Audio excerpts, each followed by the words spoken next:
একজন সন্তানকে যদি আপনি মানুষ করতে চান সঠিকভাবে, তাহলে মনে রাখবেন ওই সন্তানের প্রথম জামিয়া সালাফিয়া, ওই সন্তানের প্রথম মদিনা বিশ্ববিদ্যালয়, ওই সন্তানের প্রথম আজহার বিশ্ববিদ্যালয় তার পিতা এবং তার মাতা।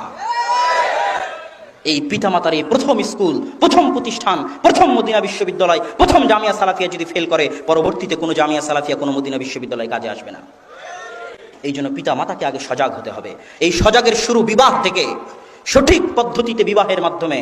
তারপরে সন্তান যখন পেটে আসে তখন থেকে, সন্তান যখন পেটে আসে তখন সন্তান খাদ্য গ্রহণ করে মায়ের, যে নাড়িটা পরবর্তীতে কেটে দেওয়া হয় ওই নাড়ি দিয়ে সন্তান খাদ্য গ্রহণ করে মায়ের। মা যদি ওই সময় স্টার জালসা দেখে, জি বাংলা দেখে, যখন সন্তান পেটে আছে, মা যদি ওই সময় অন্যায় কাজ করে, গুনাহের কাজ করে, তাহলে তার প্রভাব ওই সন্তানের উপর পড়বে। ঠিক তেমনি যখন সন্তান মায়ের কোলে আসে তখন 2.5 বছর যাবৎ মায়ের দুধ পান করে, এই সময়ও যদি মা অন্য কাজে ব্যস্ত থাকে, মা এবং বোনদেরকে উদ্দেশ্য করে বলতেছি, মা যদি স্টার জালসা জি বাংলা নিয়ে ব্যস্ত থাকে, পড়োশির সাথে ঝগড়া নিয়ে ব্যস্ত থাকে, তাহলে প্রত্যেক কাজের প্রভাব ওই সন্তানের উপর পড়বে।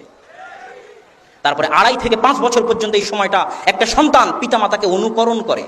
আমি এবং আপনি বাংলা বলতে পারতেছি, কোনো বিশ্ববিদ্যালয়ে আমাদের শিখায়নি। পিতামাতার দেখে নিজের অজান্তে শুধু অনুকরণ করে আমি এবং আপনি বাংলা শিখেছি।